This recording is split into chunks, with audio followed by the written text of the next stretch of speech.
வணக்கம் நண்பர்களே. இந்த கதையினுடைய முதல் 3 பாகங்கள் டிஸ்கிரிப்ஷனில் இருக்கு. கிளிக் பண்ணி கேளுங்க. சுனிலுக்கு முன்பு போல் இல்லாமல் கொஞ்சம் புரிய தொடங்கிவிட்டது. அவனுக்கு ஏற்கனவே அக்காவின் அடாவடித்தனமும் அப்பா அம்மாவின் பாரபட்ச குணமும் அளவுக்கு மீறிய தலையீடும் தெரியும். அவனை பாதிக்காத காரணத்தால் அதை அவன் கண்டு கொள்ளவில்லை. அதனை கரெக்டாக புரிந்து அவனை மட்டும் நன்றாக குளிப்பாட்டிவிட்டு சோனியாவை பாடாப்படுத்தினார்கள். சோனியாவின் பேச்சு, நண்பர்களின் கேள்விகள் என அவனுக்குள் பதற்றம் லேசாக வரத் தொடங்கிவிட்டது. நெருக்கமான நண்பர்கள் அனைவரும் குழந்தை பெற்றுவிட்டார்கள். அவர்களின் மனைவிமார்களும் நெருக்கம்தான். மனைவிகளின் ஆதிக்கம், பல பேரின் தனி குடித்தனம் என மற்ற எல்லாருமே வித்தியாசமாக இருந்தார்கள். எல்லாம் சுனிலுக்கு தெரியும். பல சங்கதிகளை ரீவைண்ட் செய்து பார்க்க அவனுக்குள் லேசாக நெருப்பு பற்றி கொண்டது. நான் என்ன சுயநலக்காரனா? என் தேவைகள் நிறைவேறிவிட்டதால் இவர்கள் நல்லவர்கள் என நம்பி சோனியாவின் கஷ்டங்களை நான் உணரவில்லையா? யோசிக்க தொடங்கிவிட்டான். சோனியாவை ஆதரிக்காவிட்டாலும் எதிர்க்கவில்லை. இதுதான் இந்திராவுக்குள் ஊசியை இறக்கியது. அவர்கள் டாக்டரிடம் போகும் பொழுது யாரையும் அழைத்து போவதில்லை. வந்த பிறகு எதையும் சொல்வதில்லை. முன்பெல்லாம் அப்பா வீட்டுக்கு சோனியா மட்டும்தான் போனாள். சுனில் போகவே மாட்டான். இப்பொழுது அவனும் போகிறான். சில நாள் தங்குகிறான். இது இந்திராவுக்குள் பெரிய மாற்றத்தை கொடுத்தது. அன்று டாக்டரிடம் இருவரும் போக வேண்டும். குழந்தைக்கான அடுத்த கட்ட சிகிச்சை. அவனிடமிருந்து உயிரணுக்களை சேகரித்து நேரடியாக அவளது கர்ப்பப்பையில் செலுத்தும் 10 நிமிடங்களில் முடியும் ஒரு சிகிச்சை. அதன் பிறகு 2 நாட்கள் ஓய்வெடுத்துவிட்டு வேலை செய்யாமல் கொஞ்சம் கவனமாக இருந்தால் போதும். இந்த விவரத்தை வீட்டில் சொல்லவில்லை. இந்திரா எப்படியோ மோப்பம் பிடித்து அம்மாவிடம் சொல்லிவிட்டாள். அம்மா, இது முக்கியமான ட்ரீட்மெண்ட். உங்ககிட்ட ஏன் சொல்லாம போறாங்க? அவன் எங்கேயோ திசை மாறத் தொடங்கிவிட்டான். நீ கேளு. விடுடி, போயிட்டு வந்ததுக்கு அப்புறம் பேசிக்கலாம். ஏன் நீ கேட்க மாட்டியா இந்திரா என அம்மா திருப்பி கேட்டாள். அம்மா, எனக்கு உரிமை இல்லை. ஆனால் நீ பேசலாம். இருவரும் பேசுவது போல தயாராகவே சுனில் கொஞ்சம் உள்ளே வாப்பா. அவன் வந்தான். ஏன்டா என்கிட்டயே போய் சொல்கிற? நீங்கள் 2 பேரும் ஐயுஐ பண்ணிக்க தானே ஆஸ்பத்திரிக்கு போகிறீங்க. நான் தடுக்கவா போகிறேன்? என்னை நீ நம்பலையாப்பா? வாரிசு வேணும்னு நானும் ஏங்கித்தானே நிற்கிறேன். ருக்மணியின் கண்கள் கலங்கிவிட்டன. அம்மா, உங்ககிட்ட சொல்கிறதுக்கு எனக்கு எந்த தடையும் இல்லை. ஆனால் நீ உடனே அக்கா கிட்ட சொல்லுவேன். அவள் ஊர் முழுக்க ஊதுவா. அதுவும் சித்திக்காதுக்கு போயிட்டா போதும். பத்திரிக்கையில் தலைப்புச் செய்திதான். அது போகட்டும். எங்களுக்கு பிள்ளை பிறக்கக்கூடாதுன்னு அங்க பிரதட்சணம் செஞ்ச அக்காவை நீ எப்படி ஏத்துக்கிற? ருக்மணி நிலை குலைந்தாள். ஏன் சோனியா உங்ககிட்ட போட்டு கொடுத்துட்டாளா? என்கிட்ட சொல்லாம அவ யாருக்கிட்டமா சொல்லுவா? அவ அடிமடியில கை வச்சா அதுவும் குழந்தை சங்கதி. அது எனக்கும் தானே குழந்தை. உன்கிட்ட ஒரு வார்த்தை சொன்னா உடனே அக்கா கிட்ட சொல்லாம நீ இருக்கிறியா? நீ உன் மகள் கிட்ட போட்டு கொடுத்தா சோனியா தன் புருஷன் அதான் என்கிட்ட சொல்ல இருப்பாளா? சொல்லுமா. ருக்மணிக்கு முகம் கருத்து விட்டது. அக்கா எங்களுக்கு வாரிசு வரக்கூடாதுன்னு கடவுளை வேண்டிக்கிறா. அது தெரிஞ்சு பொறுக்க முடியாம நீ அவளை அரைஞ்சிருக்க. உண்டா இல்லையா? அம்மா எதுவும் பேசவில்லை. நீ எதுவும் பேச மாட்ட. உன் மகளை விட்டு தரமாட்ட. அம்மாக்களுக்கு கல்யாணம் நடக்காம தன் குழந்தைகள் வீட்டில் இருக்கிற வரைக்கும் பிள்ளைகள் ஒசத்தி. கல்யாணம் நடந்துட்டா பெண் பிள்ளைதானே ஒசத்தி. மாப்பிள்ளை ஒட்டலைனா கூட அவர் பக்கம் தானே பேசுவாங்க. ஊர்ல ஒரு பழமொழி சொல்லுவாங்க, மகன் இறந்து மருமகள் விதவை ஆகிறதை கூட ஒரு தாய் தாங்கிப்பாள். ஆனால் தன் மாப்பிள்ளை தீர்க்காயுசா இருக்கணும்னு நினைப்பாங்க. தான் பெற்ற பிள்ளையை விட மாப்பிள்ளை எப்பவும் வசதிதான். பிள்ளைகளா பிறக்கிறது பாவம்மா. எனக்கு பெண் குழந்தை பிறந்தா நான் சந்தோஷப்படுவேன். இல்லைனா சோனியாவும் ஒரு மோசமான மாமியாரா மாறுவா இல்லையா? போதுண்டா, நிறுத்து. ஒரு தாயை இதற்கு மேல் அவமானப்படுத்த முடியாது.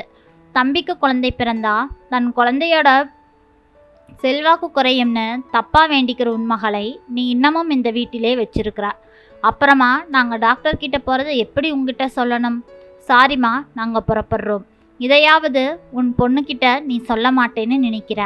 கதவை திறந்து கொண்டு வெளியே வந்தான். இந்திரா தனக்கு எதிலும் சம்பந்தமில்லை என்பது போல மகனுக்கு சாப்பாடு ஊட்டி கொண்டிருந்தாள். மாமா, நானும் வரேன் என சிரித்தபடி சுனில் அருகே வந்தது குழந்தை.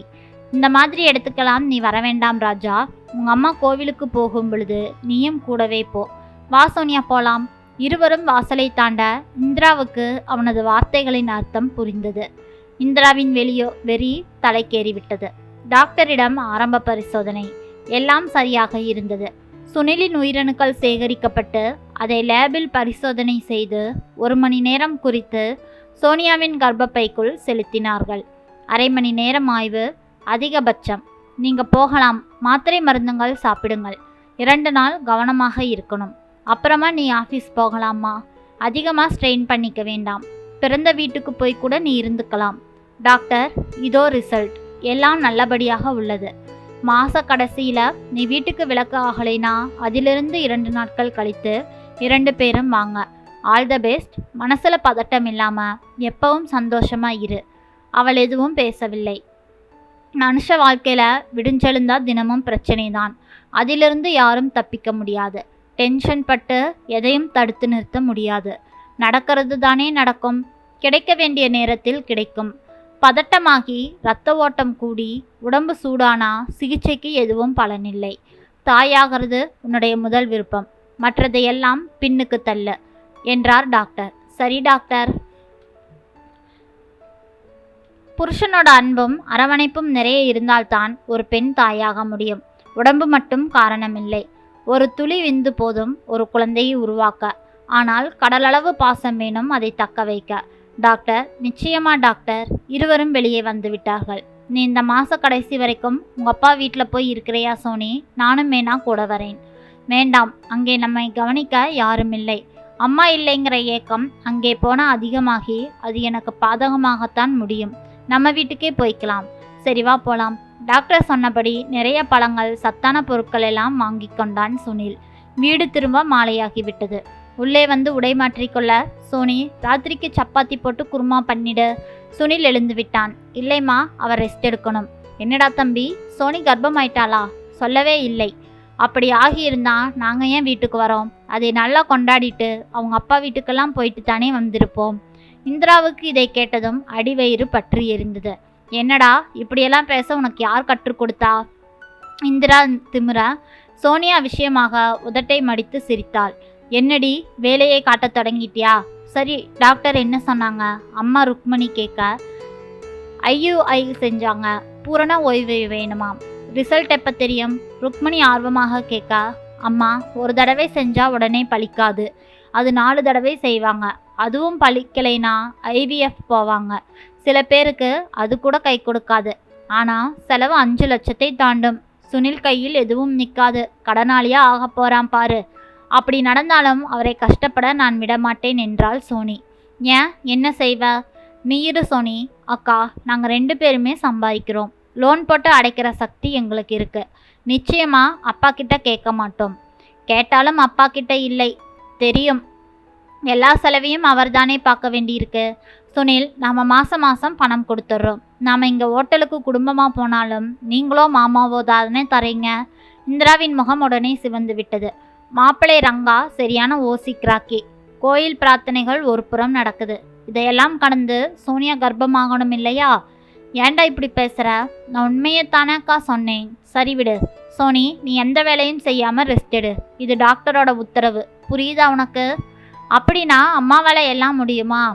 ஏன், நீ எதுக்கு இருக்க? நீ உதவலாம் இல்லை? நீ என்ன கர்ப்பிணியா இல்லை விருந்தாளியா? இந்த வீட்டு பெண் தானே, மிரண்டார் அப்பா. காலிங் பில் அடித்தது. சுனில் போய் திறக்க ஒரு பெண் நின்றாள். இங்கே சோனியா. இதோ நான் வரேன். சோனியா வந்து அவள் தந்த பையை வாங்கி கொண்டாள். காலையில் 7 மணிக்கு கொண்டு வந்துடுங்க. மெனு நான் கொடுத்துட்டேன். அவள் போய்விட, சுனில் வாங்க சாப்பிடலாம். என்னது இது என ருக்மணி கேட்டாள். நான் ரெஸ்ட் எடுக்கணும் இல்லையா? டாக்டர் சொல்லியாச்சு. அத்தைக்கு எங்கள் பாரம் வேண்டாம். அதனால் வீட்டு சாப்பாட்டுக்கு எங்கள் 2 பேருக்கும் ஆர்டர் செஞ்சாச்சு. மத்தியானம் ஆஃபீஸ் கேண்டீனில் சாப்பிட்டுப்போம்.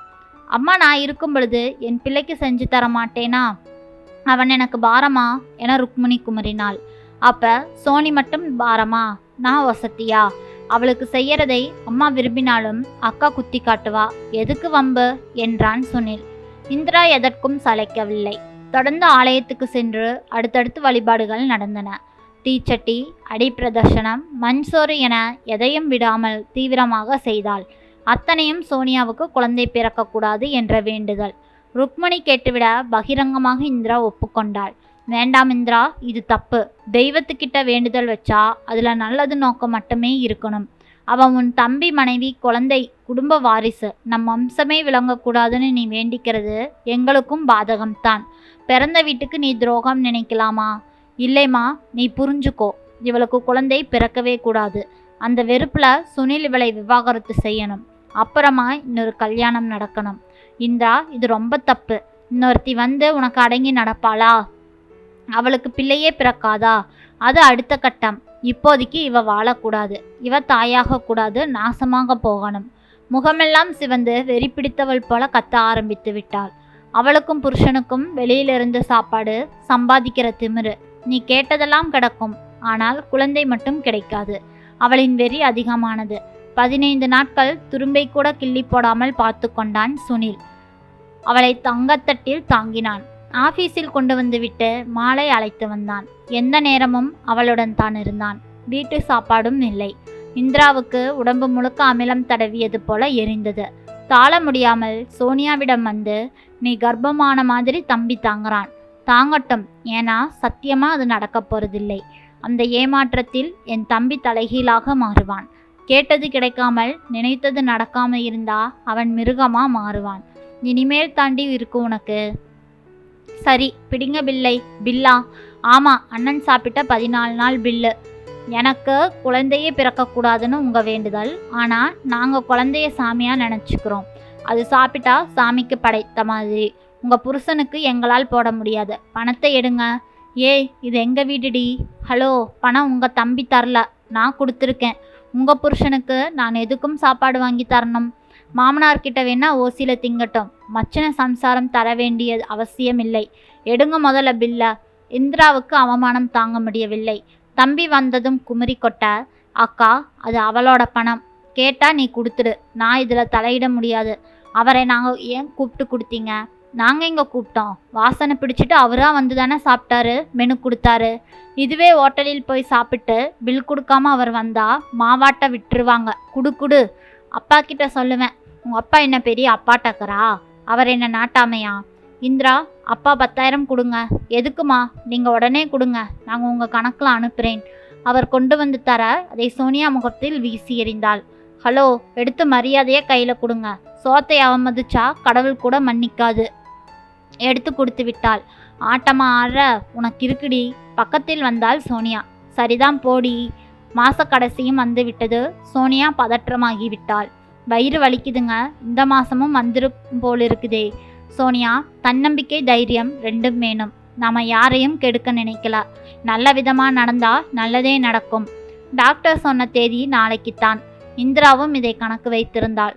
கோவிலில் தவமாக கிடந்தாள், காலை முதல் மாலை வரை. சோனியா அன்று மாலை கோவிலுக்கு வந்தாள். சாமி கும்பிட்ட பிறகு இந்த பக்கம் வந்தாள். அழகு குத்தலையா? இந்திரா படக்கென திரும்பினாள். சோனியா சற்று தள்ளி அமர்ந்து விட்டாள். இதை பாருங்க, நீங்க என் நாத்தனார். எதுக்காக என்கிட்ட இத்தனை வன்மம்? நான் உங்களை என்ன செஞ்சேன்? எனக்கு குழந்தை பிறந்த காரணமா? உங்க மகனுக்கு எப்படி சலுகை போகும்? எல்லோருமே நம்ம வீட்டு குழந்தைங்க தான். வேண்டாங்க, மனசுல அழுக்கு வேண்டாம். சாமி நாம செய்கிற பாவம் நம்ம பிள்ளைங்களைத்தான் தாக்கும், மாத்திக்கோங்க. என்னடி சாபமா? இல்லைங்க, உங்களுக்கு பாதகம் வரக்கூடாதுன்னு நான் நினைக்கிறேன். சோனியா எழுந்து விட்டாள். சோனியா எதுவும் பேசாமல் நடக்க இந்திரா சுற்றி முற்றியும் பார்த்தாள். அங்கே யாரும் இல்லை. வேகமாக வந்து சோனியாவை பிடித்து பலமாக தள்ளிவிடவே இது தெரியாத சோனியா நிலை தடுமாறி அப்படியே குப்புற விழ வயிற்றுப்பகுதி கல் தரை மேல் மோத அம்மா என துடிதுடித்து அலறினாள். நண்பர்களே, இந்த கதையினுடைய கடைசி பகுதி நாளை இரவு வெளியாகும். மறக்காம கதையை கேளுங்க. இந்த கதை முற்றிலும் கற்பனையானதுதான்.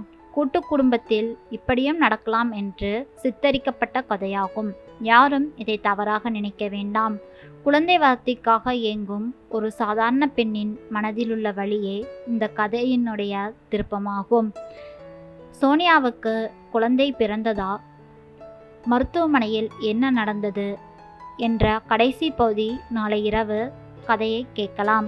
நன்றி. மறக்காம சேனலை சப்ஸ்கிரைப் பண்ணுங்க, ஆதரவு கொடுங்க.